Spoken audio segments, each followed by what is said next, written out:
Europe 1, 16h-18h. On marche sur la tête. Cyril Hanouna.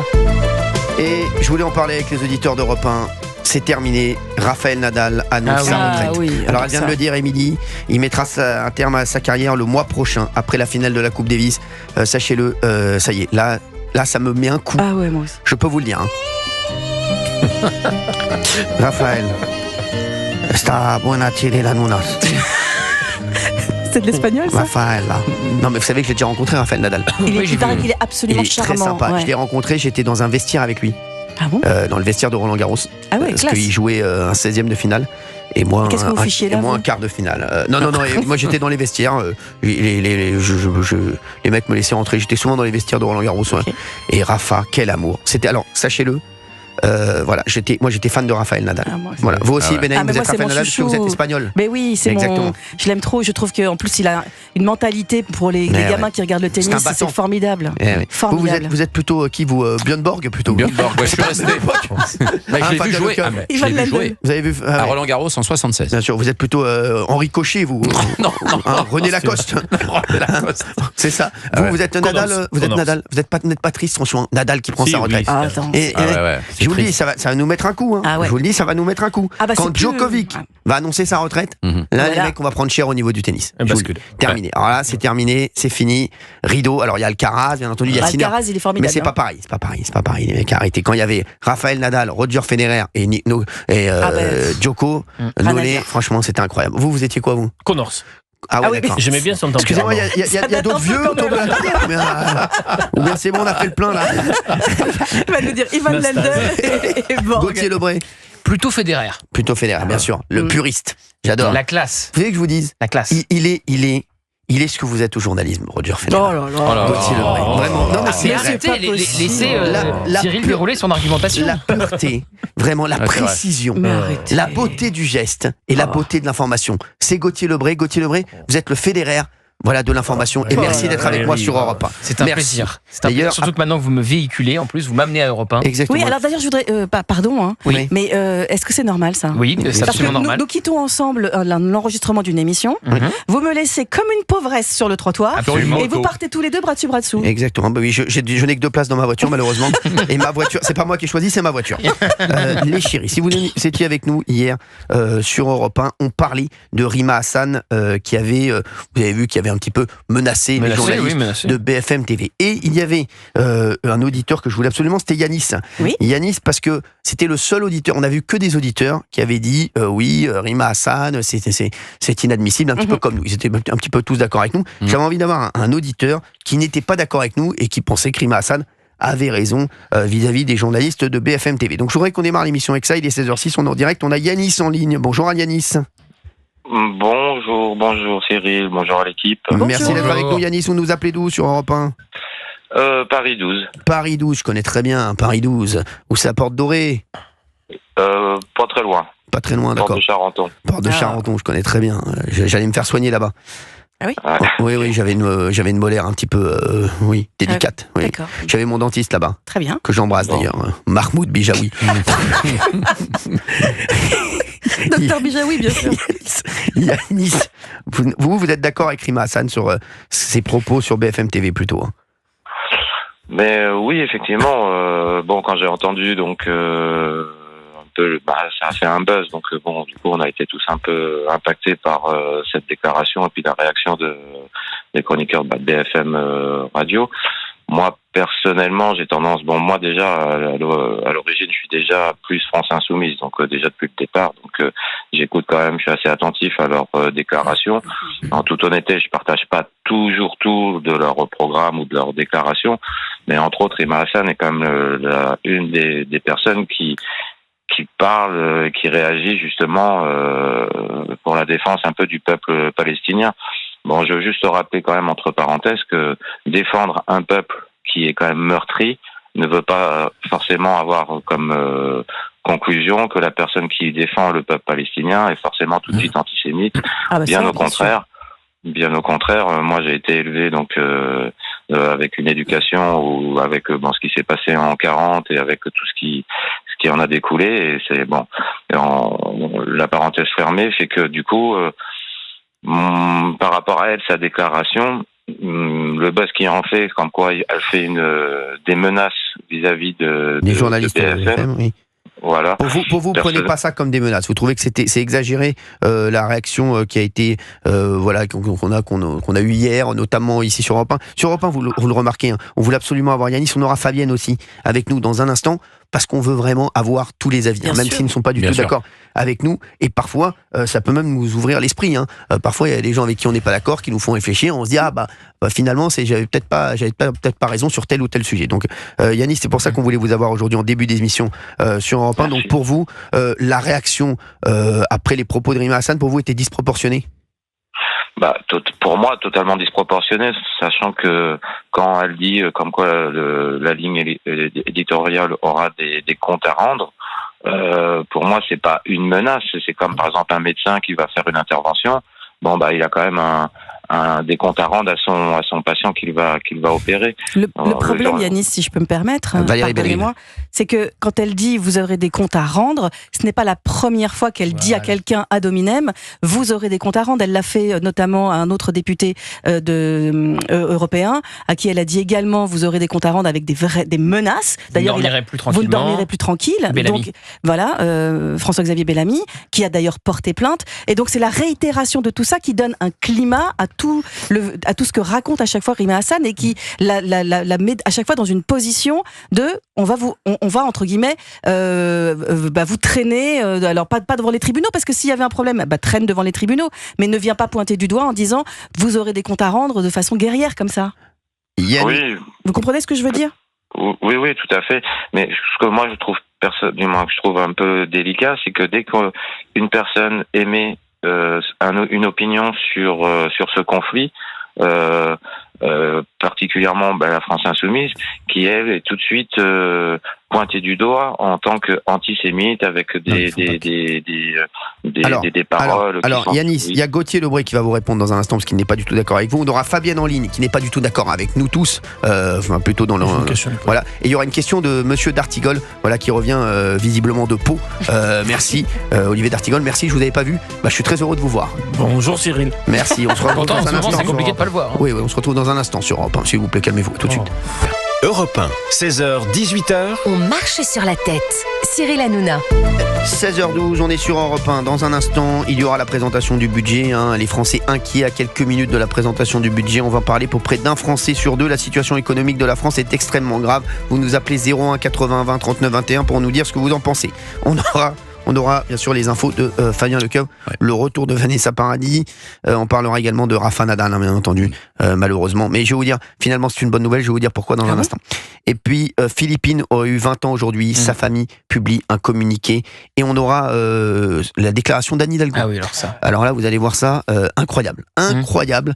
Anne Hidalgo se dit glacée par les affiches rendant hommage à Philippine. On va en parler tout à l'heure, bien entendu. Ça va être un gros morceau de l'émission. Vraiment, réagissez 01 80 20 39 21. On voudrait vraiment avoir beaucoup d'auditeurs en ligne pour cette affaire. C'est vraiment incroyable ce qui se passe actuellement dans ce pays. Il est 16h13. On est avec Yanis et on revient sur Rima Hassan, qui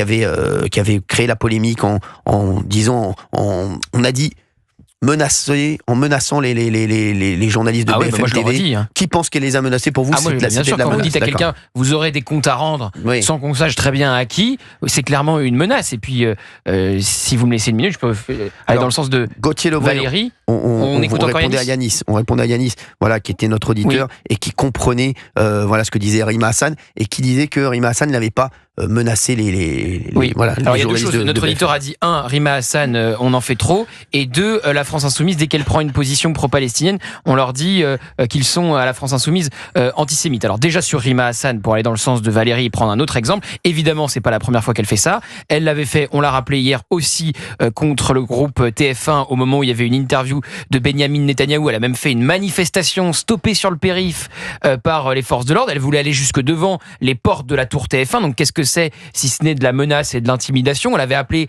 les salariés à saboter leur propre chaîne. Donc évidemment elle récidive. Elle a quand même dit à François-Xavier Bellamy qu'il allait arrêter de dormir tranquillement. Donc c'est proprement hallucinant. Et ensuite, pourquoi il y a des accusations d'antisémitisme à la France Insoumise? Pas du tout parce qu'ils prennent des positions pro-palestiniennes. Ils s'en tiendraient à cela en disant deux États. Déjà, ils ne disent pas tous cela. Rima Hassan n'est pas pour 2 États. Rima Hassan le dit tout le temps, elle est pour un État binational. Façon de dire, terminé pour Israël. Et ensuite, tous les dérapages, à chaque fois en flirtant avec la ligne rouge de Jean-Luc Mélenchon et des autres. Jean-Luc Mélenchon, je prends ne serait-ce qu'un exemple, quand il dit de Yael Braun-Pivet, elle part camper à Tel Aviv. C'est pas anodin, oui. Et des exemples comme ça, où il flirte, il envoie des signaux à un électorat bien précis et à ceux qui pourraient, qu'il pourrait capter. Il est plus fin que Jean-Marie Le Pen, donc il va pas se retrouver devant un tribunal et en étant condamné pour antisémitisme. Mais il joue toujours avec la ligne rouge, ne serait-ce que quand il dit que l'antisémitisme est résiduel en France alors qu'il explose. Moi, ça me fait penser, désolé, au point de détail de Jean-Marie Le Pen. C'est exactement la même chose. Ça ressemble grandement. Yanis, il y a Olivier D'Artigol qui avait une question pour vous. Yanis, êtes-vous favorable à la solution à 2 États qui permettrait la sécurité et la paix pour les Palestiniens et pour les Israéliens? Et est-ce que vous ne trouvez pas que certains au sein de la France insoumise, pas tous, en défendant la cause palestinienne, mais sans avoir un discours clair, par exemple sur la condamnation du Hamas, qui est une organisation terroriste, porte un coup terrible à la cause palestinienne? Est-ce que vous le ressentez sur certains moments? Moi, personnellement, je suis favorable pour avoir 2 États, que chaque peuple puisse vivre dignement dans des conditions normales de vie. La deuxième question, c'était... Est-ce que vous, concernant le fait que certains à la France insoumise n'ont pas un discours clair sur la caractérisation du Hamas, qui est une organisation terroriste et islamiste? Moi, personnellement, je condamne le Hamas parce que c'est une organisation terroriste qui est d'ailleurs, faut quand même le souligner, a été quand même élue, je crois que c'était en 2006, et qui n'est pas forcément très appréciée par les Palestiniens en soi. Je pense qu'ils vivent aussi sous une dictate de menaces de leur propre entre guillemets gouvernement. Maintenant, moi, si je reviens à Rima Hassan, sur les 2 exemples que vous citez, elle réagit sur Netanyahou, qui pour moi est un président extrême droite qui donc est au pouvoir. Pour moi personnellement, c'est un extrémiste religieux qui se dit avoir une armée la plus morale, mais qui empêche une population palestinienne de fuir de leur territoire, de leur terre. Quand hier j'ai entendu, ce qui m'a fait réagir en fait, c'est une personne que vous avez appelée hier, qui disait qu'il y avait à peine 10 000 morts, un truc comme ça en Palestine.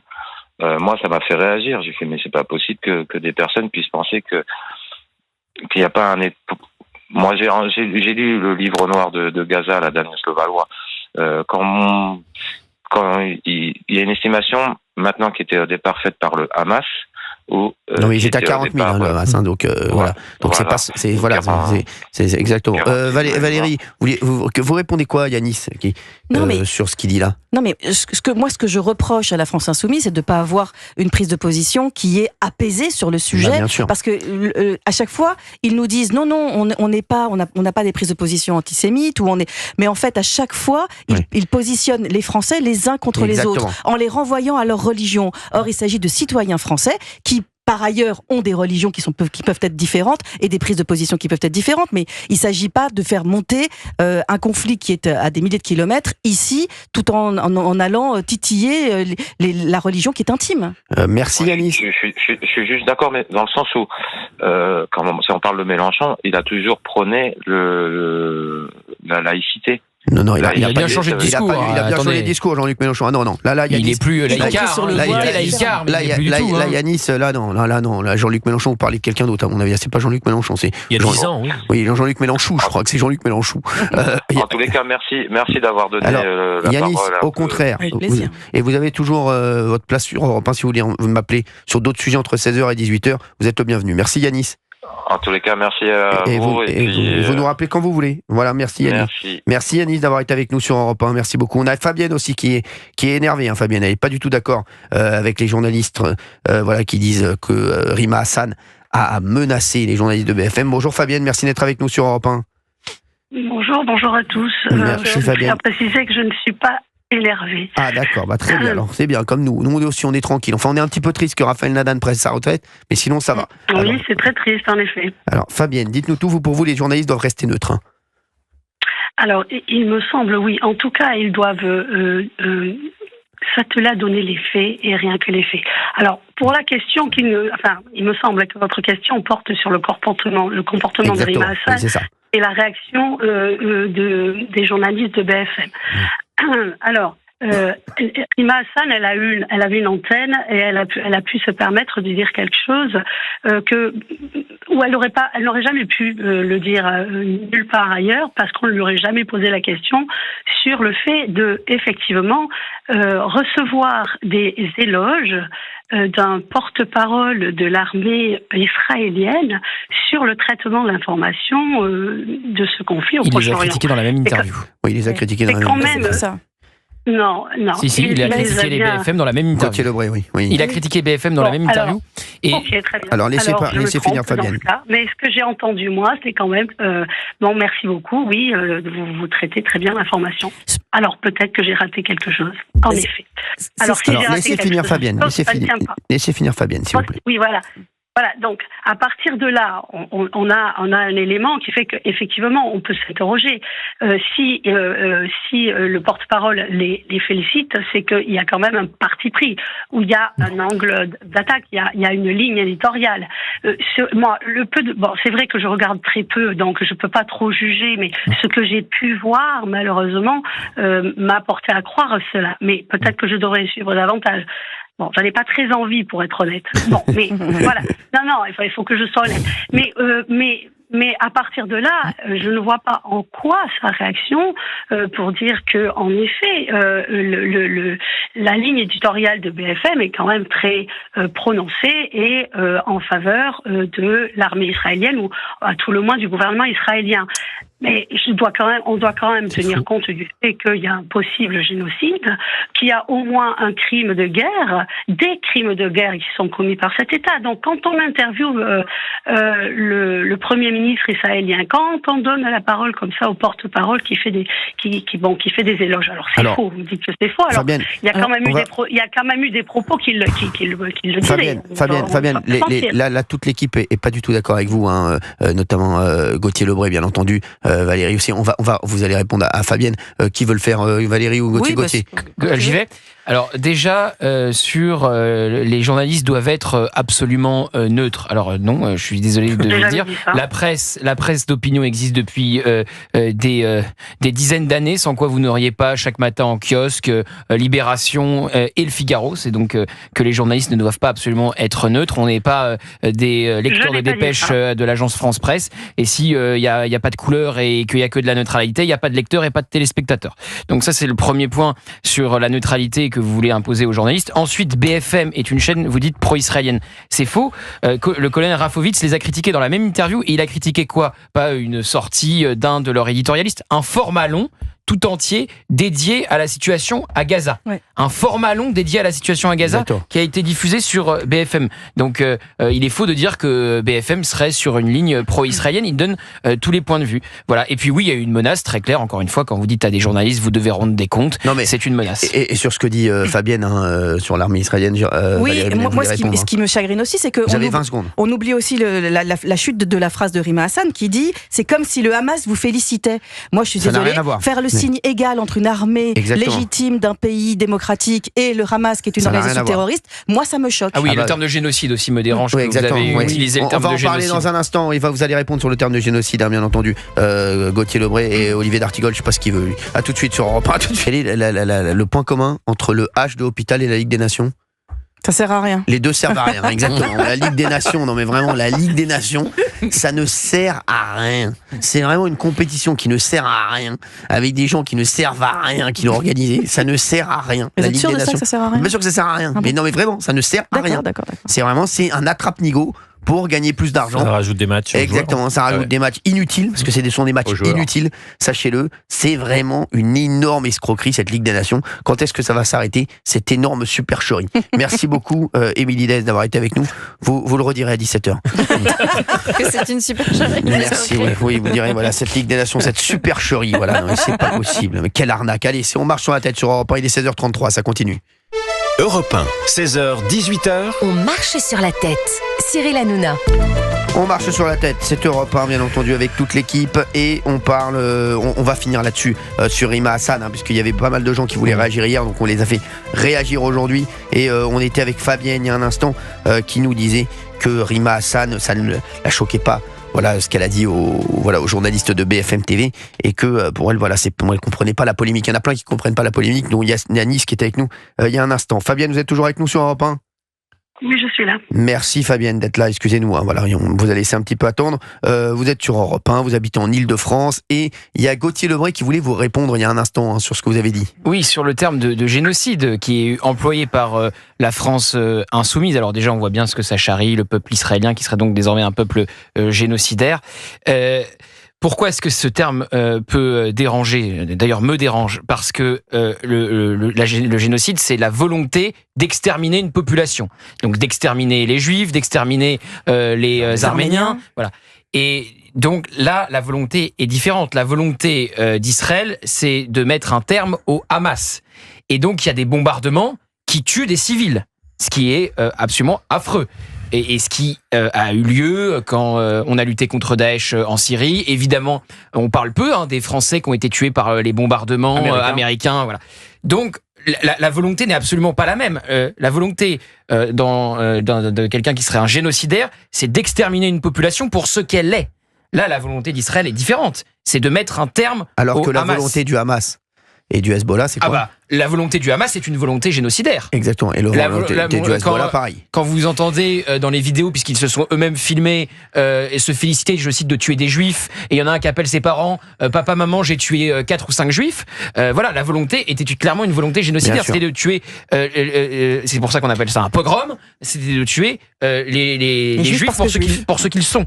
Là, la volonté est différente. Donc, ce terme de génocide n'est pas approprié, et on voit très bien ce que cherche à faire la France insoumise quand ils emploient le terme de génocide. Olivier d'Artigol. Le génocide, c'est en effet, sa caractérisation, c'est l'élimination totale ou partielle d'une population pour des raisons, pour un groupe national, ethnique ou religieux. C'est la définition juridique. Par contre, notre auditrice a parlé de crimes de guerre. Là, il peut y avoir un sujet.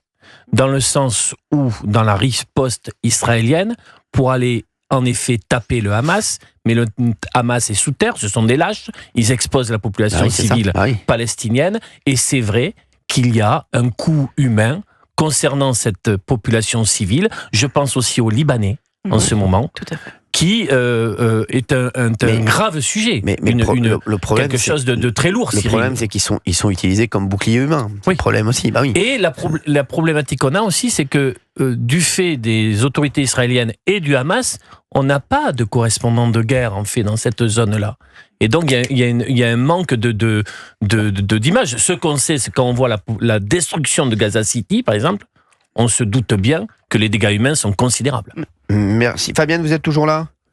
Oui, je suis là. Je voudrais pouvoir réagir. Allez-y, avec plaisir. Allez-y. Je vous remercie. Justement, sur la dernière intervention, oui, en effet, je suis d'accord avec vous. Et d'ailleurs, j'ai dit possible génocide et je n'ai pas dit qu'il y avait un génocide. Je ne suis pas de la France insoumise non plus. Je ne vote pas France insoumise. Je voudrais clarifier quelque chose.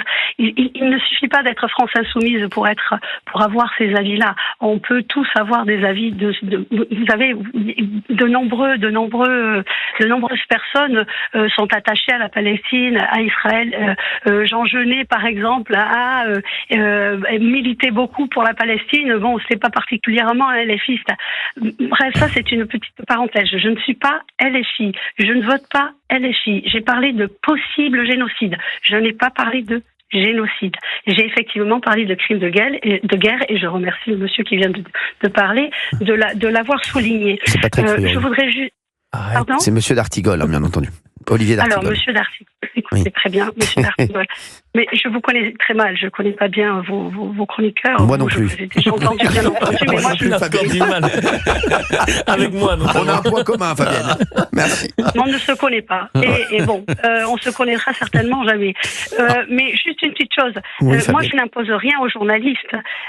Les journalistes ont un angle de vue, il y a de l'opinion, bien entendu, à condition qu'on ne fasse pas de post-vérité, qu'on se base sur des faits et uniquement des faits, pas des impressions, des jugements à l'emporte-pièce, c'est tout. Après, je comprends qu'on puisse avoir des avis divergents, il n'y a aucun problème. Le Figaro, Le Monde, machin. Tout cela n'est pas un souci, à condition que cela repose sur des faits. Je voudrais juste rappeler également que le gouvernement actuel israélien est un gouvernement d'extrême droite, composé de personnes qui ont assassiné un artisan de la paix, Yitzhak Rabin. Donc je veux bien, et puis que par ailleurs, des propos absolument épouvantables ont été tenus par ces gens-là à propos des Palestiniens, qui étaient des animaux qu'on pouvait bien détruire. Donc l'intention, moi je n'en sais rien, je ne suis pas d'abord experte, et puis ensuite je ne sais pas s'il y a eu réelle intention. En tout cas, il y a des faits, il y a des actes qui nous font penser qu'il y a quand même sujet à se poser la question du génocide. Mais je n'en sais rien. Personnellement. Merci. Et il se trouve que des instances internationales se posent également la même question. Est-ce que nous sommes tous les gens qui se posent des questions sur le génocide, tous des gens absolument farfelus ou je ne crois pas. Je ne le crois pas. Merci Fabienne d'avoir été avec nous sur Europe 1. Merci beaucoup. Merci vous Fabienne, merci, il n'y a pas de problème. 01 80 20 39 21, vous nous parlez de votre inquiétude au sujet de la situation économique. Il faut savoir que ça se ressent énormément, la situation économique et justement le moral des Français, puisque la consommation des ménages est en baisse. On va en parler dans un instant. Dites-nous, parlez-nous de votre quotidien sur Europe 1. 01 80 20 39 21, on vous attend et on en parle dans un instant. À tout de suite sur Europe 1. Europe 1, 16h, 18h. On marche sur la tête. Cyril Hanouna. Appelez-nous 01 80 20 39 21, on est sur Europe 1, il est 16h41 et on vous attend pour parler de votre situation. Les Français inquiets à quelques minutes de la présentation du budget, puisque le budget va être présenté, Gauthier Lebray, dans quelques instants. Et les Français, la consommation des ménages est en baisse. Ah non, mais il faut dire les choses très concrètement, tout le monde est inquiet. Les entreprises sont inquiets. On a appris ce matin que le coût du travail pourrait augmenter. Ça n'a pas augmenté depuis 30 ans. Donc, payer un salarié peut demain coûter plus cher. Vous savez déjà qu'il y a une grande différence entre ce qu'une entreprise débourse et ce qu'un salarié gagne à la fin de son mois. Mais donc demain, une entreprise pourrait débourser encore plus d'argent quand elle paye ses salariés. Faire baisser le coût du travail, c'est ce qui avait tué le chômage de masse. Donc là, tout le monde est en train de se dire, est-ce que ça va pas tuer la croissance ? Est-ce que ça va pas faire repartir le chômage à la hausse ? Ce sont d'ailleurs les arguments de Gérald Darmanin. Et puis oui, les Français sont très inquiets pour leur note d'électricité. Les taxes qui vont exploser sur la note d'électricité, on en a déjà parlé, mais ça inquiète évidemment tous les artisans, les boulangers, les TPE, les PME. Et les Français, on a François qui est boulanger, qui est avec nous à 16h42 sur Europe 1. Bonjour François, merci d'être là. Non. François ? Oui, bonjour. Merci. Bonjour Cyril. Merci François, vous êtes en voiture là. Là maintenant, je suis arrêté là. Ah, très bien, merci François, merci d'être avec nous sur Europe 1. Vous habitez le Loir-et-Cher, hein ? Oui, le Loir-et-Cher, c'est ça. Ma voisine aussi. Merci François, merci pour cette blague, merci beaucoup. François, vous m'entendez François ou pas ? Oui, je vous entends bien Cyril. Très bien. François, vous êtes boulanger, je pense souvent à vous, vous le savez les boulangers. Et quand j'ai vu que la facture d'électricité allait flamber, j'ai pensé directement à vous, François. C'est inadmissible. Ouais, non, mais c'est vrai que là, depuis un an, on souffre déjà avec les hausses d'énergie. Mais donc le problème, c'est que à l'heure actuelle, tout flambe. Là, quand on voit le prix du chocolat, le chocolat est plus cher que le cuivre à l'heure actuelle, le cours du chocolat. Le beurre, c'est des hausses de 90% d'augmentation. Donc le problème qui se passe, c'est que en fait, pour nous, il y a des gens qui spéculent pour nous sur ces matières premières, tout ça. Et le problème, c'est que les artisans, on ne peut pas suivre. Bien sûr. Et nos politiques, là, je sais pas sur quelle planète ils vivent, mais j'ai l'impression que, en fait, ils se rendent pas compte qu'ils sont en train de tuer l'artisanat en France. Et et on est parce que j'entends beaucoup de politiques critiquer les patrons, tout ça, mais les artisans, on n'est pas des patrons de grands groupes. Et après, moi, j'ai rien contre les patrons des grands groupes. Au contraire, je veux dire, c'est des gens qui donnent du travail à plein de gens. Maintenant, nous, en tant qu'artisans, on n'a pas les mêmes leviers pour pouvoir, passer des crises comme à l'heure actuelle. Et en fait, on étouffe et on est en train de tuer l'artisanat. Moi, là, ce qu'on me demande, c'est de virer mon personnel. Ah, bien sûr. Pour pouvoir, ne pas payer les charges. Mais non, moi, c'est n'importe quoi. Comment vous allez faire? Comment vous allez faire? Ça me fait halluciner. Bah, bien sûr. Moi, je le vis très mal parce qu'en fait, je suis ancien militaire. Bon, j'ai un passé assez particulier. Moi, j'ai été blessé en Afghanistan. J'ai perdu des camarades. Et pour moi, virer mes salariés, c'est comme perdre des frères d'armes, quoi. Et donc moi, c'est des décisions que j'arrive pas à prendre. Et voilà. Et ce que je comprends pas, c'est en fait, nos politiques ne soutiennent pas ces démarches. Là, j'entends qu'ils vont supprimer les aides pour l'apprentissage. Là, j'ai un petit jeune que j'ai pris au début septembre. Si j'ai pas d'aide, là, vous pouvez pas le garder. Il paraît que vous allez passer au tribunal pour liquidation judiciaire, là, je crois. Pour redressement judiciaire, dans le meilleur des cas, et liquidation dans le pire des cas. Donc là, en fait, moi, la boulangerie-pâtisserie, ça m'a aidé à me reconstruire parce que j'ai eu un syndrome post-traumatique. Donc pour moi, c'est en fait, ça serait le coup de couteau. C'est mettre fin à mes espoirs de reconstruction. Mais moi, la question que j'ai à poser à nos auditeurs d'Europe 1, s'ils peuvent me répondre 01 80 20 39 21, et aux personnes qui sont autour de cette table. Excusez-moi, les responsables politiques, moi, si j'étais responsable politique, excusez-moi, moi, je ferais d'abord un tour dans la France. Est-ce qu'ils vont voir des boulangers? Est-ce qu'ils vont voir des agriculteurs? Est-ce qu'ils vont voir même des chefs d'entreprise, des chefs de TME, de TPE, des chefs d'entreprise de TME, de TPE, des commerçants, des artisans? Est-ce qu'ils vont les voir? On a l'impression. Moi, je suis pas sûr. Quand vous êtes député, vous les avez dans votre circonscription. Oui, mais moi, je suis pas sûr. Je suis pas sûr. Moi, excusez-moi, mais on le sait très bien. S'ils augmentent la facture d'électricité, avec ce que nous a dit François, l'augmentation des matières premières. Donc, je vous le dis, dans 6 mois, on n'a plus un boulanger. Voilà, c'est clair, vous le savez, vous qui nous écoutez sur Europe 1, plus un boulanger. Dans 6 mois, c'est terminé. En juin, t'achètes plus une baguette, c'est terminé. Tu vas que dans les grandes surfaces. Donc c'est pas parce qu'ils sont députés qu'ils sont pas déconnectés. Bah oui.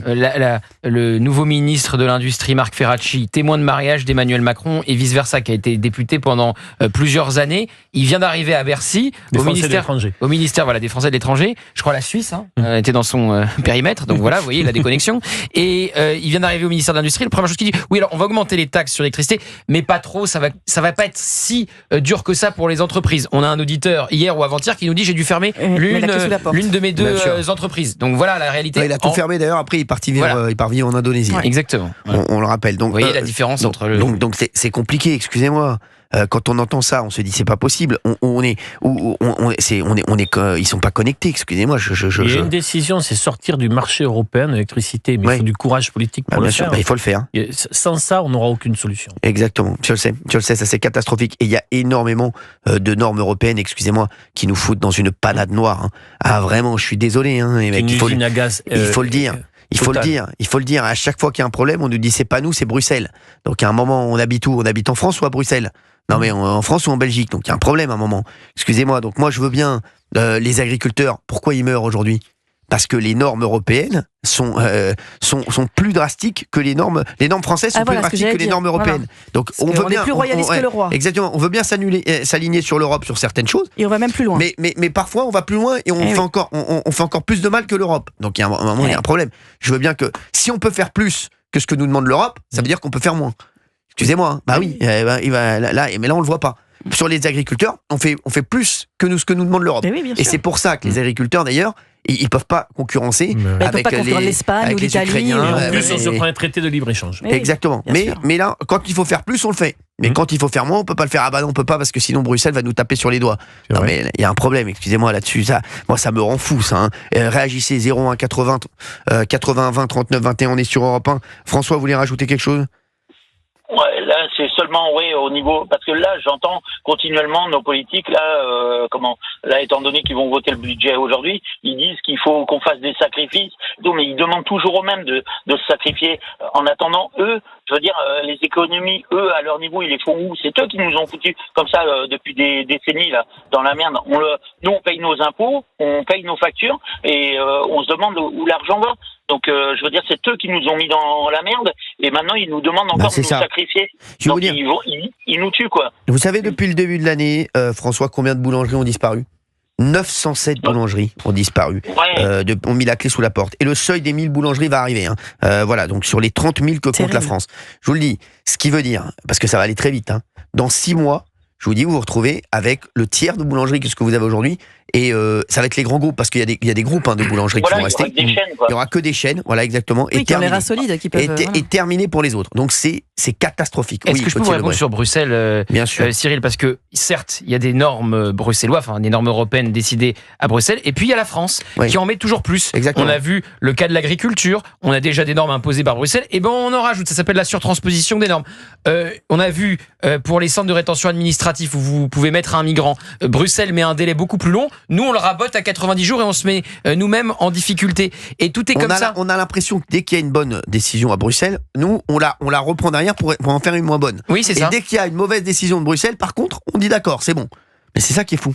Oui, non, mais c'est pour ça qu'il faut aussi se dire que Bruxelles, au final, c'est quand même la somme de 27 pays avec 27 gouvernements, donc c'est les mêmes en fait qui prennent les décisions à Bruxelles. Il n'y a pas un grand méchant bruxellois. Ouais. Et puis la France parfois en rajoute. Donc c'est ça qui nous met aussi dans la difficulté après. Non mais c'est sûr ce que vous dites. Par contre sur l'électricité, je suis d'accord. Là, il y a quelque chose quand même. C'est ça que je voulais dire ensuite. Olivier en a déjà parlé hier. Le marché européen de l'électricité, c'est une folie. Où on s'aligne, on fait ça. On s'aligne sur les prix du gaz pour faire plaisir aux Allemands qui n'ont pas pris les mêmes décisions que nous du tout en matière nucléaire et qui le regrettent désormais. L'Espagne a demandé de suspendre le marché européen de l'électricité quelque temps. Nous, on subit cela alors qu'on a une électricité qu'on produit à bas coût grâce au nucléaire et on fait augmenter le prix de l'électricité pour les consommateurs parce qu'on l'aligne sur les prix du gaz pour faire plaisir aux Allemands. C'est une hérésie. On fait plaisir aux Allemands et là, pour le coup, on lèse notre propre population. Merci François d'avoir été avec nous sur Europe 1. Merci on vous souhaite bonne chance, on espère que vous allez vous en sortir, mais bon, franchement, ça me désole. Ça me désole. Demandez quand même à Gilles Verdez, à ses copains, ce qu'il demanderait comme conseil pour aider les artisans. Exactement, parce que c'est vrai qu'on les entend pas beaucoup là-dessus. On les entend pas exactement, beaucoup, ils sont plus sur le conflit au Proche-Orient que sur ce qui se passe en France. Eux, ils ont des solutions partout, mais en France, ils n'ont aucune solution. C'est ce que je disais la dernière fois. Je disais, je veux bien, moi je veux bien, il n'y a aucun problème. Bien sûr, on s'occupe du conflit au Proche-Orient, il n'y a aucun souci. Mais les gars, il y a les classes ouvrières, ça les intéresse plus. Il y a une urgence en France, là. Il y a une urgence en France. Il y a des agriculteurs qui sont en train de mourir. Il y a des boulangers qui sont en train de mourir. Il y a des PME qui sont en train de mourir. Il y a des policiers qui sont en train de mourir. Il y a des retraités qui ont 500 euros de retraite. Il y a de tout. Il y a des personnels hospitaliers qui est dans une situation déplorable. Il y a les enseignants qui n'en peuvent plus. Mais eux, ils s'occupent. Non. Vous savez quoi, on va parler de l'Ukraine, on va parler de ce qui se passe au Proche-Orient, mais en France, il se passe rien là, les gars. Et l'urgence pour moi, elle est aussi en France. Je suis désolé, excusez-moi de vous dire ça, mais c'est un moyen aussi de dire, comme on peut rien faire pour les Français, on va dire qu'on est sur la situation internationale. Mais d'abord, il faut regarder ce qui se passe en France. Excusez-moi, et là en France, c'est de pire en pire, et ça devient catastrophique. Je vous le dis, même les enfants de 10-15 ans avec qui je parle, me disent « Ah mais c'est fini la France, non monsieur Hanouna, c'est terminé la France, il faut se barrer, non monsieur Hanouna, vous qui connaissez, c'est fini la France. » Je vous jure que c'est vrai, c'est incroyable. Est-ce que on entendait avant des petits de 10, 15 ans dire ça? Non. Aujourd'hui, plus aucun espoir, parce qu'ils se disent « On a été abandonné. » Et le boulanger qu'on a là, François, il a été abandonné, je suis désolé. Les boulangers, ils ont été abandonnés, les agriculteurs, ils ont été abandonnés. On est d'accord, François? Oui, tout à fait. Ah oui. En tout cas, merci Cyril pour votre soutien auprès des boulangers. On est là, on aimerait faire plus, vous savez François, mais bon, quand on voit que ça avance pas, ça me rend fou, moi. Je vous jure que ça me rend fou. Ils sont en train de tout casser dans ce pays. Tout ce qui a fait le succès de ce pays, ils sont en train de le casser. C'est incroyable. Tout ce qui fait le succès de la France, ils veulent le casser. L'automobile, la boulangerie, tout. Merci François d'avoir été avec nous sur Europe 1. Vous continuez à réagir là-dessus. On aura Léo dans un instant. 01 80 20 39 21. Et puis on parlera d'Anne Hidalgo qui se dit glacée par les affiches rendant hommage à Philippine. Alors elle aussi. Elle roule à 50 km/h, mais elle arrive quand même à faire des sorties de route. C'est son problème. Oui, on va en parler sur Europe 1 dans un instant. 01 80 20 39 21. À tout de suite. Europe 1, 16h, 18h. On marche sur la tête. Cyril Hanouna. On marche sur la tête sur Europe 1, il est 17h03 et la Ligue des Nations, ça sert à rien. C'est important de le dire. Vous nous appelez 01 80 20 39 21. Philippine aurait eu 20 ans aujourd'hui. Sa famille publie un communiqué. Alors ça, on va revenir dessus là, dans quelques minutes parce que c'est incroyable ce qu'a dit Anne Hidalgo. Et on va revenir sur ce qu'a dit le Maroc aussi, qui renvoie la responsabilité des rapatriements sur l'Europe. On va revenir là-dessus. Ça, on va faire un gros passage là-dessus. Vous nous appelez 01 80 20 39 21. Il faut absolument vraiment que vous réagissiez là-dessus sur Europe 1. Pour le moment, on parle de la situation économique et il y a énormément de gens qui se sentent étranglés, bien entendu, par la situation. On a Léo qui est avec nous, qui a 30 ans, qui est responsable de MAG et qui habite en Haute-Savoie. Salut Cyril, comment ça va? Ça va Léo, merci, comment il va? Écoute, pas tant mal, ça commence déjà un petit peu à neiger sur les cimes. J'adore, je vais peut-être partir au ski là, mais pas tout de suite là. Je vais partir sur Champs-Rousses là. Ah ouais? Ouais. Non, c'est pourri Champs-Rousses, faut venir chez nous, c'est mieux. Ouais, c'est où toi? T'es où toi? Moi je suis à Salanches, je suis sous Combloux, Megève. Ah ouais, quand même, mais toi c'est plus cher là-haut, Megève là. Oui, c'est bon. Tu vas pas pinailler pour 50 balles. Je suis un petit peu récrac en ce moment. Il est bon, Léo, tu l'adores. Bon, d'accord, allez, je viens chez toi. Allez, d'accord, c'est bon, Léo. Allez, c'est fait. Le forfait, il va prendre 10 balles parce qu'avec l'augmentation d'électricité, mais c'est bon, allez, on n'est pas à 10 balles près. Mais bon, 10 balles plus 10 balles plus 10 balles, et ben voilà, je vous le dis. Bon, Léo, comment tu sens la situation, toi? Tu sais, moi je suis toujours absolument admiratif sur la manière dont nos politiques sont complètement à côté de la plaque. Sans déconner, c'est quand même. Non mais c'est fou. Léo, c'est ce que je disais tout à l'heure. On a l'impression. Non mais sans rigoler, je me dis mais ils sont où? Les mecs, ils font quoi? Non mais c'est un truc de fou. On se dit alors. Parfois je me dis c'est peut-être moi le teubé, c'est peut-être moi le débile. Je me dis peut-être je comprends. Franchement, je dois être con tout pareil, Cyril. Désolé du langage, mais franchement, ce que vous disiez tout à l'heure, je suis complètement d'accord. Non mais il y a tout qui marche à l'envers. Tu sais, nous, même par rapport au magasin dans lequel je travaille, là on vient de s'appeler avec mon patron. Pareil, on a un petit peu serré les dents quand on a entendu l'annonce. Et tu sais, pour être dans le métier depuis une quinzaine d'années, une douzaine d'années, j'ai commencé à 17, 18 ans. 30 ans, Léo. Ouais, mais en fait, si tu veux, après, moi j'ai toujours connu ça depuis tout petit, tu vois, mais le truc, en fait, c'est moi j'ai vu un peu l'évolution, et au début, quand j'ai commencé le métier, tu vois, on embauchait 3-4 gars. Et en fait, au fur et à mesure des années, on s'est mis à embaucher de moins en moins de mecs. Et puis c'est ça aussi pour les restos, c'est ça pour n'importe quel commerce. Et puis il y a un moment, on est obligé de taper des heures parce que du coup, on a plus les gars le nombre de gars qu'on devrait avoir. Et puis puis voilà quoi, on est obligé de trancher dans le lard quoi. On est obligé. Non mais c'est ça. Mais aujourd'hui, Léo, je vous le dis, on parle et je voudrais voir ça avec D'Artigol et Lebré. On parle de mettre bientôt peut-être la France sous tutelle. C'est un truc qui tourne. Du FMI. Du Fonds monétaire international. On n'est pas encore. Oui, mais quand même, mais déjà. Quand on évoque une situation à la grecque. Exactement. Quand on évoque une situation à la grecque, elle a raison, Valérie Benaïm, et qu'on dit il pourrait être évoqué qu'on soit sous tutelle. Non, mais est-ce que vous vous rendez compte, sans rigoler, sous tutelle, la France? Non, mais on se dit, mais. On peut pas comparer ce qui est pas comparable. La situation de la Grèce était quand même sacrément quelque chose, avec tous les chantiers qui n'aboutissaient pas. Il y avait quand même pas mal de fourberies dans toute cette histoire. Mais par contre, je suis d'accord. De toute façon, je pense déjà fondamentalement que ce qui nous a fait énormément de mal, c'est d'avoir délocalisé toutes nos boîtes avec le savoir-faire qu'on avait avec. On n'a même plus de médicaments, Léo. On n'a même plus de médicaments. On n'a plus rien. On sait plus y faire de toute façon parce que les Chinois, du coup, ils font moins cher. Mais on continue à leur donner de l'argent à la Chine. C'est moins cher de faire fabriquer en Chine, de le faire traverser 2 fois le globe et que ça vienne chez nous que de produire chez nous. C'est incroyable. Et puis les charges salariales, n'en parlons pas. Mais Léo, ce que je comprends pas, n'importe quoi. Ce que je comprends pas, les mecs, ils le voient pas, ça, ce que vient de dire Léo. Ça nous coûte moins cher de faire fabriquer en Chine, de faire 3 fois le tour de la planète pour ramener le médicament, plutôt que de le faire ici. On se rend pas compte à un moment que peut-être que le coût du travail coûte trop cher. Il va augmenter. Il va augmenter, vraisemblablement. Il n'y en a pas un qui dit, les mecs, il n'y a pas un problème là. Non, mais on a désindustrialisé ce pays. On a tué l'industrie de ce pays. C'est des décisions politiques. C'est pas nous autour de la table. C'est des décisions politiques. C'est-à-dire qu'il y a eu des décisions politiques prises dans le cadre européen pour justement soutenir l'automobile allemande et les importations intra-européennes des Allemands. Et nous, on s'est totalement dépouillés. Voilà, mais sur les 20 dernières années. Bien sûr, non mais c'est inadmissible. Et on voit qu'il était aux affaires. On voit qu'il était aux affaires, François Hollande, merci notamment. Merci, donc s'il vous plaît, faites pas trop le mal. Sur les 20, il n'en a fait que 5. Non, je vous dis, il en a fait 5 et je peux vous dire qu'elles nous ont fait bien mal. Sans parler de Mitterrand avant, merci. Alors il y a des trous dans la raquette. Il y a des trous dans votre raquette aussi, merci. Merci, c'est bon, arrêtez s'il vous plaît d'Artigol. Non, droite et gauche, on peut le dire. Sur droite et gauche. Oui, bien sûr. Les mecs, on a l'impression qu'il y a eu que des gugus, excusez-moi de vous dire ça. Moi, le seul en qui j'avais confiance, je le dis aujourd'hui, moi j'ai pas peur de le dire. Vous n'avez pas peur? C'est Nicolas Sarkozy. Mais c'est vrai, je le dis. Vous n'avez pas peur de le dire, et même Emmanuel Macron, moi je le dis aujourd'hui, j'ai pas peur de le dire. Au début, je me suis dit, c'est un mec qui vient de la finance. Oui. Les gars, le Mozart. Le produit avait été survendu. Je me suis dit, non mais un mec qui vient de la finance, il va nous sortir de là, c'est sûr. Voilà. Bon écoutez. Puis après, il y a eu Bruno Le Maire après. Bruno Le Maire, franchement, il est en Suisse, ça y est. Tiens, un autre génie, tiens. Merci Léo d'avoir été avec nous sur Europe 1. Avec plaisir. Bruno Le Maire, c'est quelqu'un.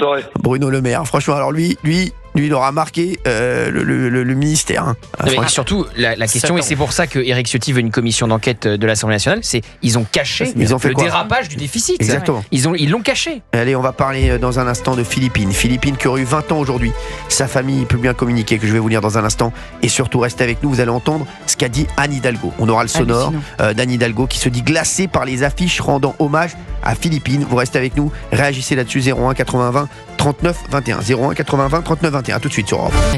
Europe 1, 16h, 18h. On marche sur la tête. Cyril Hanouna.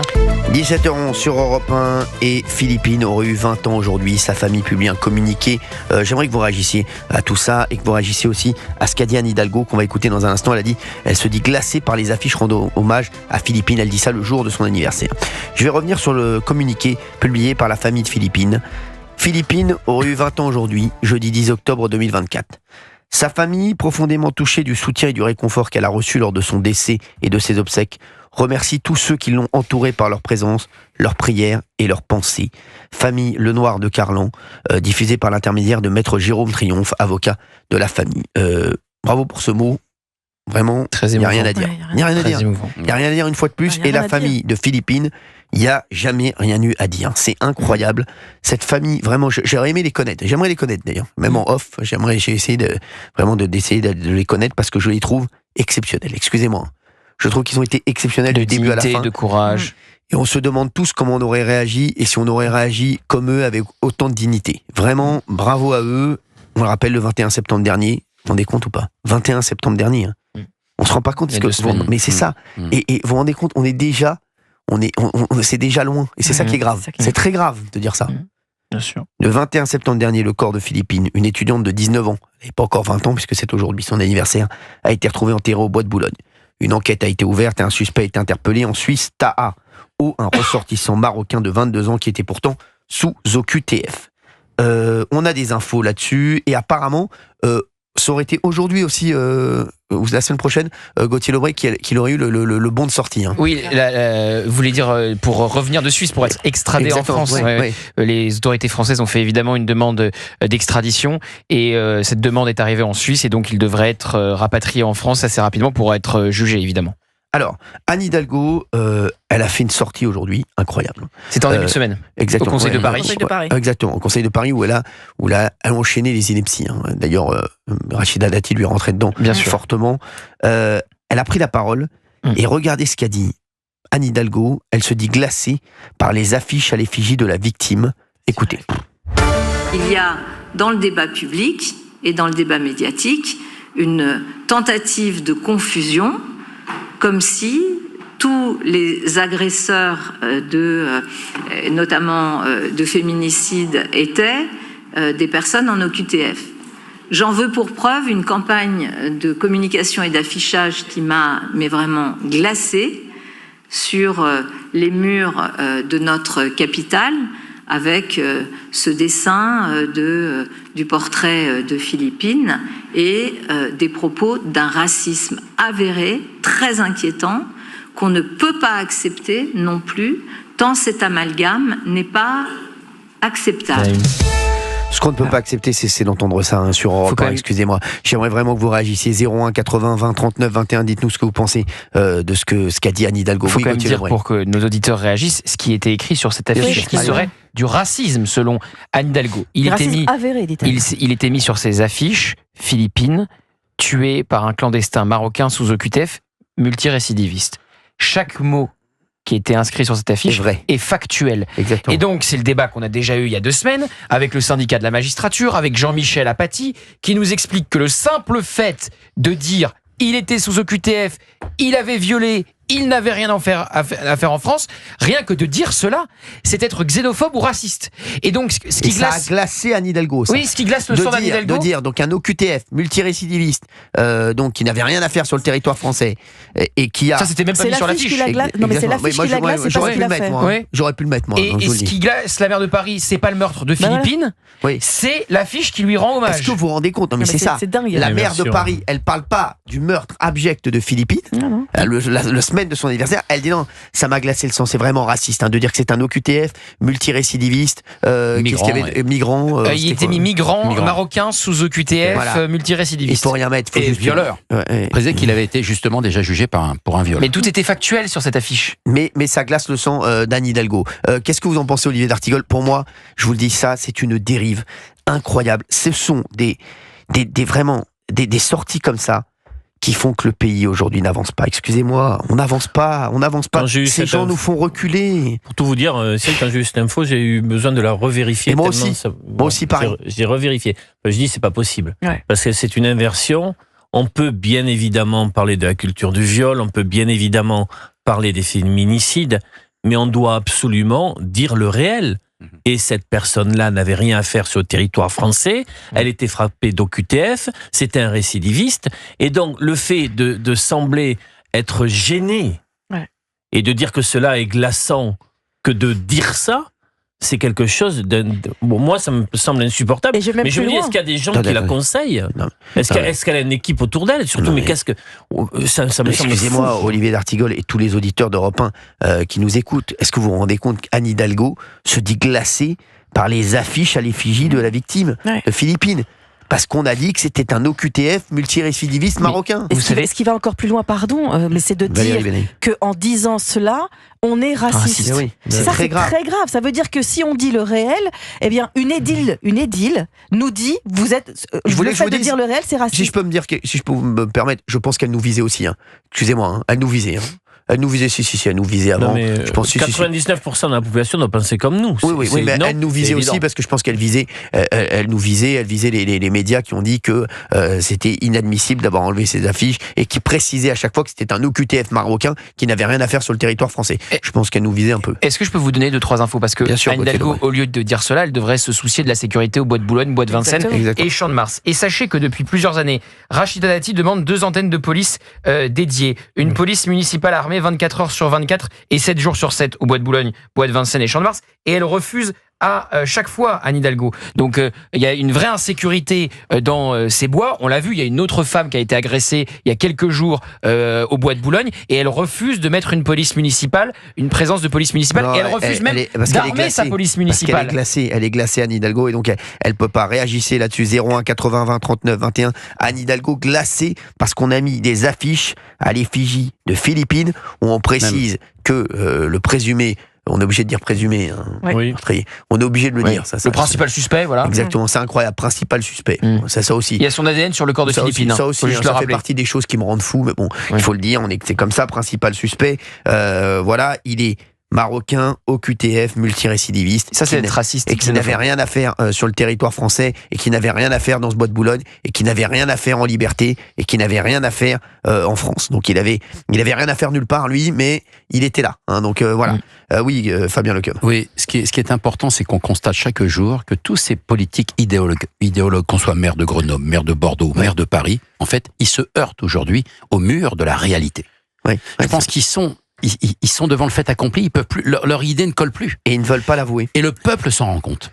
Ils ne veulent pas l'avouer, ils ne veulent pas avouer qu'il y a un problème, excusez-moi, il y a un problème. Est-ce que allez expliquer aux parents de Philippines qu'on ne peut pas dire que c'était celui qui a massacré leur fille. Aujourd'hui, on ne peut pas le dire que c'est un OQTF marocain multirécidiviste. Non mais écoutez, moi, qu'elle aille leur dire à Anne Hidalgo qu'elle est glacée par l'affiche. On peut prendre l'exemple de Claire qui a été violée et heureusement pas tuée, qui a été violée par un centrafricain sous OQTF. Elle a fait une grande interview en début de semaine dans le Figaro. Elle était chez moi également à la télé, elle était incroyable. Et elle explique justement qu'elle a perdu des amis parce qu'elle a refusé de se taire et refusé de dire pas de récupération politique et qu'elle va sur les plateaux télé pour dire mon violeur n'avait rien à faire en France et donc n'aurait pas dû me violer. Est-ce que Anne Hidalgo va dire à Claire qu'elle est xénophobe et raciste ? Parce que certains font le procès de Claire en disant elle est d'extrême droite. Cette femme a été violée dans le hall de son immeuble pendant 30 minutes. Elle va sur les plateaux télé pour dénoncer et pour qu'il y ait plus d'autres femmes violées par des personnes qui n'ont rien à faire en France. Certes, on va pas éradiquer les viols en France si on expulse les OQTF, mais on va réduire et on va empêcher qu'il y ait d'autres Claires. Et rien que de dire cela, c'est donc être xénophobe. Mais est-ce que Anne Hidalgo va oser aller le dire dans les yeux de Claire qui a été violée dans le hall de son immeuble pendant 30 minutes par un OQTF ? Je suis pas sûr. Il y a Claudine qui est avec nous sur Europe 1. Bonjour Claudine, merci d'être avec nous sur On marche sur la tête. Merci Cyril, merci de m'avoir rappelé. C'est vrai que le jour des obsèques de Philippines, je vous avais appelé parce que j'étais en larmes et j'ai toujours en mémoire cette maman qui suit le cercueil de sa fille, accompagnée de ses frères, de ses sœurs et de ses parents dans une dignité incroyable. Sa fille de 20 ans, elle n'avait même pas 20 ans parce qu'elle vient de les avoir aujourd'hui, qui n'avait rien fait, qui n'était pas délinquante, qui n'avait pas de casier judiciaire, elle est allée courir de mémoire, elle sortait de ses cours, on la retrouve enterrée dans un bois et Madame Hidalgo, parce qu'il y a des affiches, estime que son sang est glacé. Écoutez, Madame Hidalgo, moi je m'appelle pas Madame Hidalgo, je m'appelle Claudine.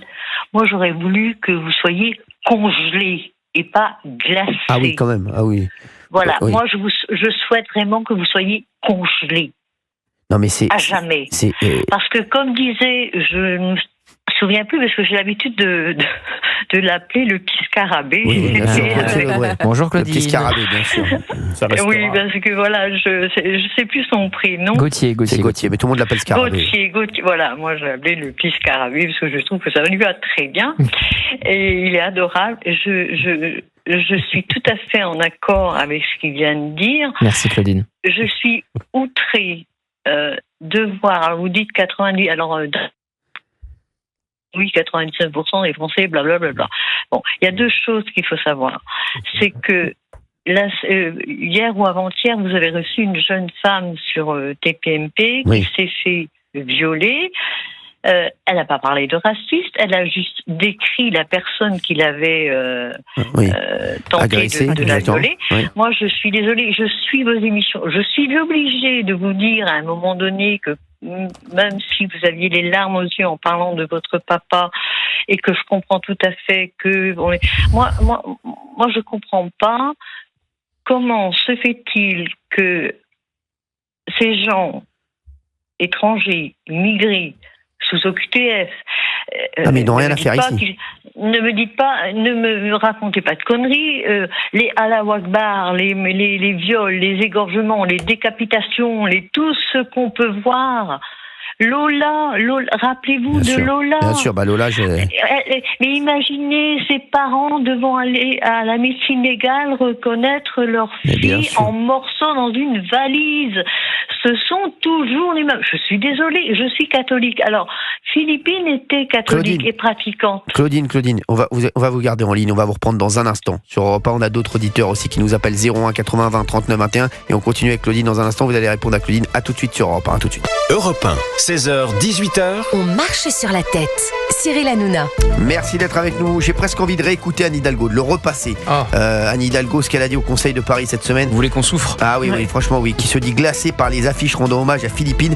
Juste avant qu'on réécoute, parce que pour les auditeurs qui nous rejoignent à 17h32, j'aimerais, Gauthier Lebert, que vous redisiez ce qu'il y avait sur ces affiches. Que quand on va réécouter l'extrait et ce qu'elle dit, parce que quand on l'entend, on a l'impression qu'il y avait des choses abjectes sur l'affiche. Raciste, elle dit. Exactement. Elle parle de propos racistes. Donc qu'est-ce qu'il y avait Donc je vais vous donner les propos racistes selon Anne Hidalgo. Il était mis sur ces affiches Philippines, un portrait de Philippines, et en dessous, tué par un migrant marocain de 22 ans sous OQTF, multirécidiviste. Écoutez, réécoutez, parce que franchement, on s'en lasse pas tellement, c'est incroyable, c'est vraiment, c'est fou. Regardez ce qu'a dit, et écoutez ce qu'a dit Anne Hidalgo. Il y a dans le débat public et dans le débat médiatique une tentative de confusion, comme si tous les agresseurs notamment de féminicides étaient des personnes en OQTF. J'en veux pour preuve une campagne de communication et d'affichage qui m'a vraiment glacée sur les murs de notre capitale, avec ce dessin du portrait de Philippines et des propos d'un racisme avéré, très inquiétant, qu'on ne peut pas accepter non plus, tant cet amalgame n'est pas acceptable. C'est incroyable. Le racisme serait de dire que tous les migrants sont des violeurs. Personne n'a dit ça. Ouais, mais c'est ce que je dis. Le racisme serait de dire que tous les OQTF sont potentiellement des... Voilà. Ce serait un propos contestable. La seule chose qu'on dit sur les OQTF, c'est qu'ils doivent quitter le territoire. Voilà, donc ils n'ont rien à faire ici. Voilà, Claudine est avec nous, auditrice d'Europe 1. Et Claudine voudrait réagir. On va finir avec Claudine parce qu'elle voudrait rajouter quelque chose sur Europe 1. Oui, donc je disais que je suis 99%. Mais bon, qu'est-ce qu'on fait avec 99% ? Quand on vote, en fait, on nous fait tout à l'envers. Pour moi, c'est zéro là maintenant, zéro QTF, zéro tout. Le monsieur Macron, parce que je pensais, j'ai une idée là pour monsieur Barnier. Je pense qu'il serait bon de réduire le train de vie de l'État. Je ne sais pas si vous avez les chiffres en tête. Ils n'ont fait que augmenter. Les députés se sont augmentés. Tout le monde s'augmente. Les pauvres gendarmes, ils sont considérés presque comme squatteurs puisque les loyers sont impayés. Et on va où là ? Ah oui, c'est sûr. On peut pas réduire le train de vie de monsieur et madame Macron. On peut pas réduire le train de vie des députés, surtout les nouveaux députés de ceux qui sont pro-migrants, pro-égorgeurs, pro tout ce que vous voulez. Stop. Quant à madame Hidalgo, je pense très honnêtement qu'il serait peut-être temps de faire un bilan psychiatrique. Non, mais là, parce que si on lui colle l'image dont M. Lebret un peu décrivait sous les yeux, moi j'aimerais qu'un psychiatre lui dise qu'est-ce qui est écrit. Gauthier, là où... Non, mais bilan psychiatrique, voilà, ça n'engage que vous. Mais après, effectivement, rappeler des faits et transformer ça en propos xénophobes ou racistes, c'est totalement insupportable. Mais encore une fois, ça n'a pas été la seule. Le syndicat de la magistrature a dit pareil. Jean-Michel Apathy a dit pareil. Oui, donc, Jean-Michel Apathy, excusez-moi. Oui. Michel Apathy. Il y aurait le long à dire, il y a 2-3 exemples. Dit, Jean-Michel Apathy, on le cite même plus, on sait très bien qu'il est disqualifié. Ça plus aucune crédibilité, Jean-Michel Apathy. Si on commence, voilà, Jean-Michel Apathy, c'est fini. Non, mais sur cette affiche, il faut rappeler qu'il n'y a aucune généralisation, il n'y a aucune accusation globale, etc. On pointe le suspect en rappelant simplement le pédigré, et on rappelle que Philippine avait 19 ans, point, c'est tout. C'est tout ce qu'il y a sur cette affiche. Et qu'il n'aurait pas dû être là. Merci Claudine d'avoir été avec nous sur Europe 1. Merci. Et puis tout ce que je vous souhaite, c'est de continuer et surtout que vous n'ayez pas encore une histoire d'Arcom maintenant que vous continuez sur Europa. Merci Claudine. J'ai l'impression que ça vous pend au nez. Je ne suis pas voyante ni quoi que ce soit, mais il nous aime bien. Il nous aime bien. Hein. Il nous aime bien. Vous êtes tellement bien, oui, mais bon. Ils sont attentifs à ce qu'on fait. Ils sont attentifs. Temps qu'on fasse le ménage chez nous avant d'aller le faire en Ukraine ou ailleurs. Hein. Merci Claudine d'avoir été avec nous. vous sur Europe 1. Je vous fais de gros bisous. Vous me rappelez quand vous voulez. Bonjour à Valérie Benaïm, que j'apprécie beaucoup également. je vous embrasse. Écoutez, franchement, vous êtes bien la seule. Merci, Claudine. Je vous embrasse, Claudine. Bien sûr, Claudine. Je vous fais de gros bisous, Claudine. Merci d'avoir été avec nous. Salut, Claudine. À bientôt. Dans un instant, on aura Rostom qui est avec nous, qui trouve qu'on fait un mauvais procès à Anne Hidalgo. Il dit que, voilà, vous allez voir ce qu'il va nous dire sur Anne Hidalgo. J'ai hâte de savoir ce que va dire Rostom. On a Grégory qui va nous dire Philippine est une victime qui ne plaît pas. Grégory, on va en parler dans un instant avec lui sur Europe 1, bien entendu. Il y a Jean-Pierre aussi qui sera là et qui va nous parler de Philippines. Et vous allez voir, lui, c'est vraiment, c'est qui va nous dire qu'il a peur pour sa famille et peur pour sa petite fille. 01 80 20 39 21, vous nous appelez sur Europe 1, on vous attend et on parle de tout ça. Et n'oubliez pas qu'Anne Hidalgo est glacée. A tout de suite sur Europe 1. Europe 1, 16h, 18h. On marche sur la tête. Cyril Hanouna. 17h39 sur Europe 1, on est ensemble jusqu'à 18h, bien entendu, pour On marche sur la tête. Et on parle de Philippines et on parle d'Anne Hidalgo, puisque la famille de Philippines a publié un communiqué aujourd'hui, puisqu'elle aurait eu 20 ans aujourd'hui, Philippines. Je vais vous le relire. Philippines aurait eu 20 ans aujourd'hui, jeudi 10 octobre 2024. Sa famille, profondément touchée du soutien et du réconfort qu'elle a reçu lors de son décès et de ses obsèques, remercie tous ceux qui l'ont entourée par leur présence, leur prière et leurs pensées. Avec une très belle photo. Exactement. Et Anne Hidalgo, elle se dit glacée par les affiches donc à l'effigie de Philippines. Alors on a Rostom qui est avec nous sur Europe 1. Vous pouvez réagir encore 01 80 20 39 21. Il vous reste 20 minutes bien sûr pour être avec nous et pour réagir à l'antenne d'Europe 1. Rostom, lui, trouve qu'on fait un mauvais procès à Anne Hidalgo. Il va nous dire pourquoi. Bonjour Rostom.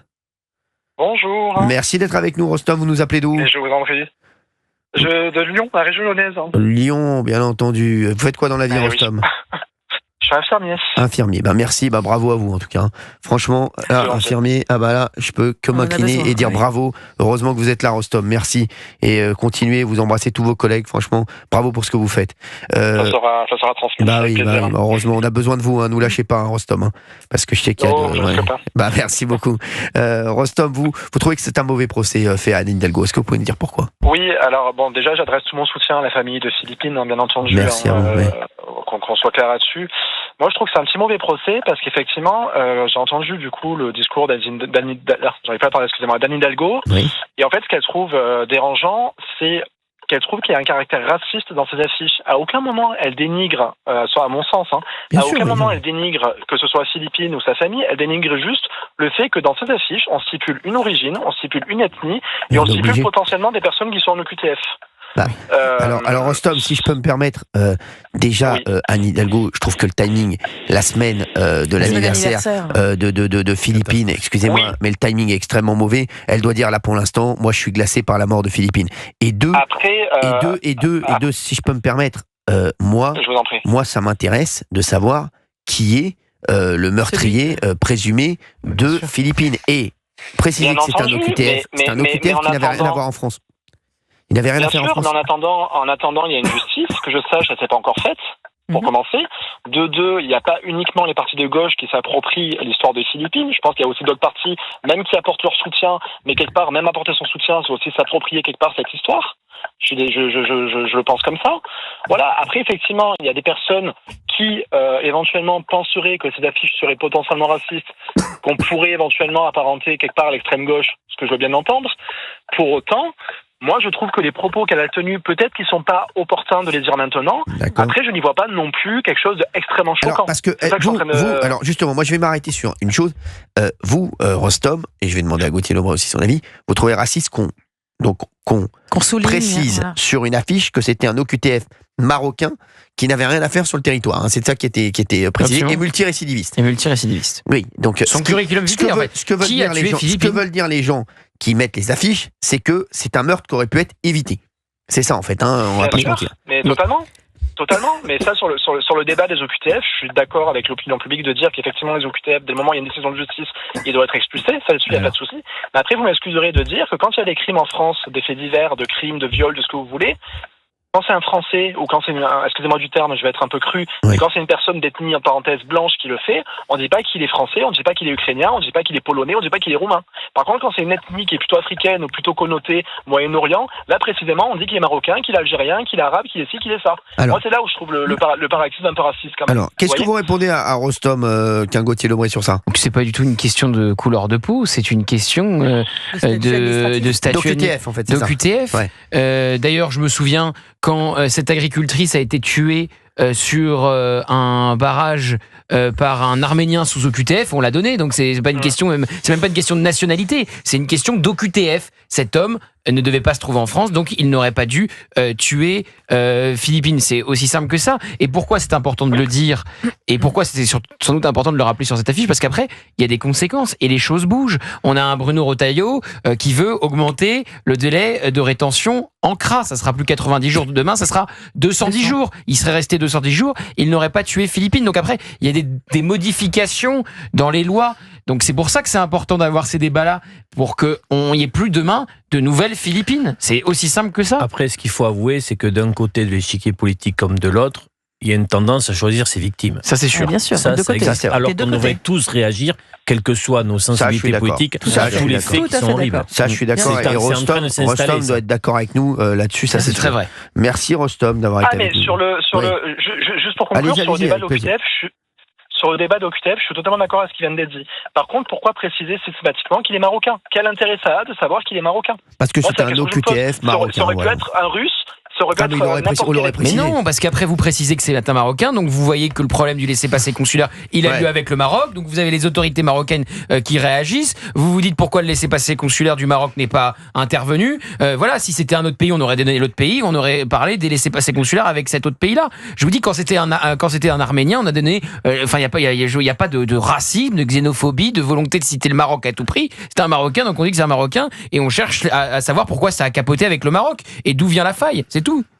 Pourquoi cacher la vérité en fait? Pourquoi il ne faudrait pas le dire? C'est très étonnant ça. Alors, pourquoi il ne faudrait pas le dire, Rostom? Pourquoi il ne faudrait pas le préciser? Est-ce que ça a une importance réelle de savoir oui, ça a une importance. Un meurtrier ou un criminel? Ah bah moi je pense que ça a une importance. Est-ce que pour vous ça a une importance, Olivier d'Artigol? Oui. Précise, oui. Non, mais il n'y a rien dans cette affiche qui est contestable factuellement. Donc c'est déjà un grand pas que d'accepter le réel et les faits tels qu'ils sont.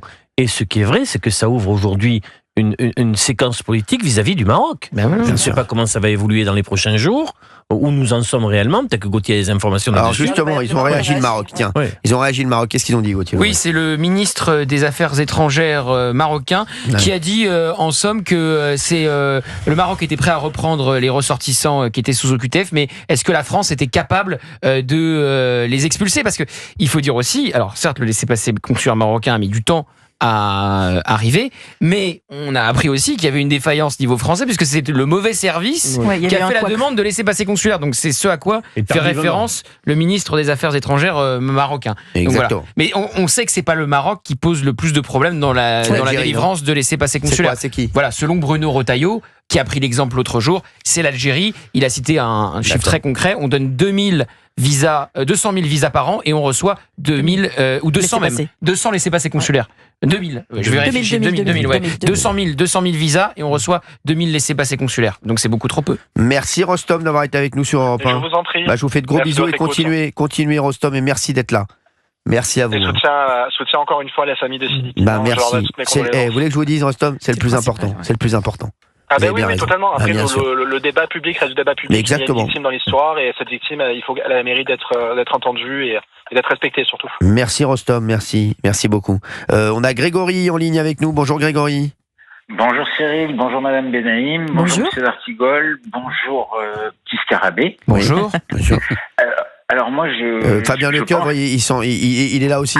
Bonjour Monsieur Lecoeuvre, je l'avais noté, j'ai oublié le meilleur. Merci, mais bonjour à vous. C'est le meilleur d'entre nous, c'est vrai. Il est petit par la taille, mais grand par le talon. Vous allez dire autre chose. Non, merci. Grégory.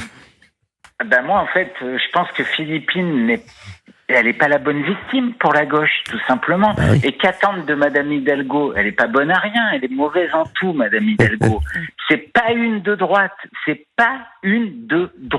Vous écoutez Monsieur d'Artigol qui est de gauche. Bonsoir. Il y a de l'intelligence, il y a de la réflexion. Vous écoutez Laissez parler Madame... notre auditeur, s'il vous plaît. Non, mais... Vous écoutez Madame Hidalgo. vous prenez peur. Bah oui. Mais vous prenez peur. Moi, je suis pas de Paris, je suis de Grenoble. Je suis venu 5 fois dans ma vie à Paris. J'ai vu des rats. On croirait des tortues ninja. C'est vrai. J'ai vu des comportements, mais c'est complètement aberrant. Et vous avez une Madame Dati, quand même, quand elle parle, c'est pas une histoire de droite-gauche, mais quand elle parle, on sent que c'est réfléchi. Bah oui. Madame Hidalgo, j'ai l'impression qu'elle s'est dit, je vais faire plaisir à mon public, c'est-à-dire la gauche. Mais ce qu'il y a de pire dans la gauche, je veux dire la gauche LFiste, la gauche de Monsieur Faure, ces gens-là, ils ont aucune compassion. Par contre, le meurtrier, ou l'assassin serait un Français blanc de souche et la victime serait moyenne-orientale, africaine. Vous verriez comment il ferait. Il dirait ces salauds de blancs, etc., etc. Moi, j'ai honte d'être français quand j'entends parler ces gens. J'ai honte rien que pour la famille de Philippines, ils devraient avoir honte. Ils sont indignes. Il n'y a pas d'autre mot. Indignes. Ils jettent les victimes blanches françaises à la meute. Les juifs de ce pays, ils les jettent à la meute. Ils sont pas antisémites, ils n'ont pas été condamnés, mais ils ont créé l'amacisation des esprits les plus jeunes et les plus faibles. Moi, j'ai entendu des jeunes de 16, 17 ans en n'avoir rien à faire de Philippines, rien à faire de Lola, qui parlent des juifs en disant le venin juif, c'est des théories de Joseph Goebbels, d'Adolf Hitler. J'ai honte d'être français. J'ai honte. Et quand j'entends que ça lui a glacé le sang, mais qu'elle aille en Sibérie ou en Antarctique se faire glacer, qu'elle nous foute la paix. Merci Grégory. Je vous promets, j'ai honte. Ah non, mais je vous jure, vous savez, l'émission s'appelle On marche sur la tête, c'est pas pour rien. Mais Cyril, je suis pas sûr qu'elle soit majoritaire dans l'électorat de gauche. Mais vous écoutez Monsieur d'Artigol. Il y a une cohérence. Oui, c'est et vrai. Pourtant, c'est un homme de gauche. Il n'a pas de cohérence vestimentaire, mais il a une cohérence vraiment. Non, mais c'est vrai. Au niveau de ce qu'il dit. Non, mais vous voyez ce que je veux dire. Il est habillé toujours pareil. Oui. Aucune. Je rigole. Grégory. Avec les mêmes vêtements, je veux dire. Grégory, vous n'avez pas un sentiment de honte. Ah non, mais Monsieur d'Artigol, il vous a posé une question. Vous n'avez pas un sentiment de honte? Je pense que ce qu'a dit Madame Hidalgo n'est pas majoritaire dans l'électorat de gauche. Elle se trompe peut-être dans certains arrondissements. Mais aujourd'hui, la question, c'est est-ce que ça vous pose un problème ou pas qu'on précise qu'il s'agit d'un OQTF? C'est ça, en fait. Non, mais répondez pas une question par une question. Est-ce que vous avez un sentiment de honte, Monsieur d'Artigol? Vous êtes un homme de gauche, vous êtes un homme intelligent. Est-ce que vous avez un sentiment de honte quand vous voyez faire les LFI? J'ai un peu répondu tout à l'heure en disant à Cyril que j'avais été obligé d'aller vérifier parce que je m'imaginais pas que c'était réel. Donc, bien sûr, j'ai un sentiment de sidération en me disant, mais en plus, le timing, comme cela a été dit, je dis, c'est épouvantable de dire ça dans ce moment-là. C'est-à-dire, oui, alors si oui, de la honte.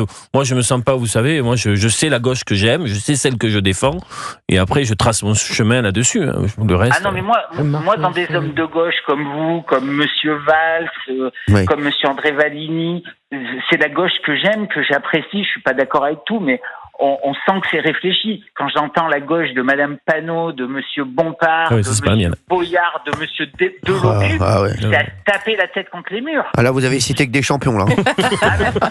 C'est des champions des champions. Et ces gens-là, ils créent l'amacisation des esprits des plus jeunes. Et ça va.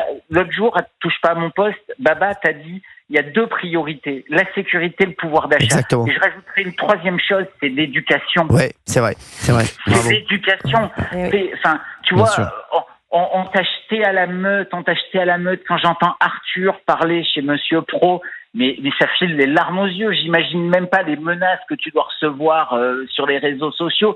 Alors moi je lis pas, moi, Grégory. Moi je m'en fous total. Moi je lis pas. Mais tu te doutes bien que t'as bien sûr, c'est sûr. Oui, je sais notamment de certains chroniqueurs. Je vois l'Arcom, qui annule C8. Mais ces gens-là, mais ils ont pas honte. Il y a 400 personnes qui vont se retrouver au chômage. Et des gens comme moi, Grégory, qui sont un peu seuls dans leur vie et qui regardent Touche pas. Merci Grégory. Grégory, je vous fais de gros bisous parce qu'on y reste 5 secondes. Grégory qui est avec nous, merci à tous. On vous laisse avec Laurence Ferrari sur CNews et Europe 1 avec Punchline. Salut à tous et merci Grégory, à demain.